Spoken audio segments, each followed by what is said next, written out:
There's a version of productivity that looks really good on the first day. New timetable, fresh notebook, alarm set for 5:30 am, and you suddenly decide, now I'm going to study every day, read 20 books, start working out, post consistently, and somehow become a completely different person by the next Monday. And for about 3 days, it feels amazing. Then one busy day happens, you miss the schedule, and now you think everything is messed up and the perfect version of you has disappeared. I used to think consistency meant being the person who could repeat the same routine every single day without getting tired or bored. But that definition makes consistency almost impossible because real life doesn't perfectly repeat itself. Some days you have school or work, some days you have plans, some days you're tired, or some days you just don't want to work. So if your system only works on perfect days, it isn't really a system. And there are 4 things that can completely change how you do that. 1. Stop building routines for your most motivated self. This is probably the biggest mistake. Whenever we make a routine, we usually make it while feeling motivated. So the motivated you decides, I'll study for 3 hours every evening. I'll post 4 times a week.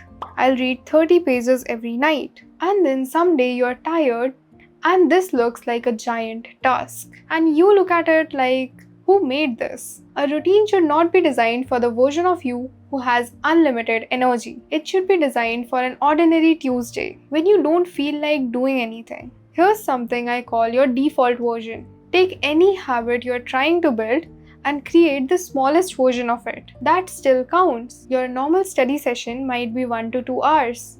Your default could be 45 minutes. Your normal reading goal might be 10 pages. Your default could be 5. And this matters because consistency is much easier when the choice isn't between doing everything and doing nothing. You have a third option. Do less but continue.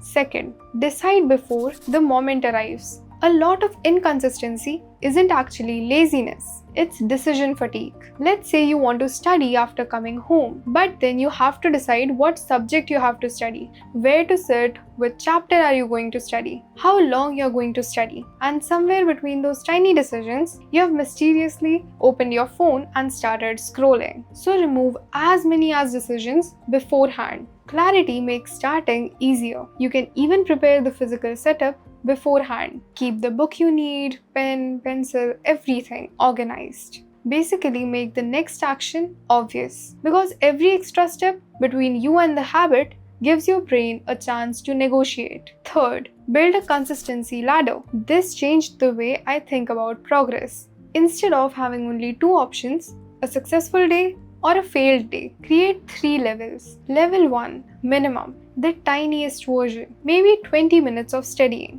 Level 2, normal, your actual planned routine, maybe 1 hour. Level 3, extra, for the days when you genuinely have more time and energy, maybe 2 hours of studying. Now every day doesn't need to look identical. For example, on Monday you can do the level 3, on Tuesday level 2, Wednesday level 1, Thursday level 3, and the cycle continues.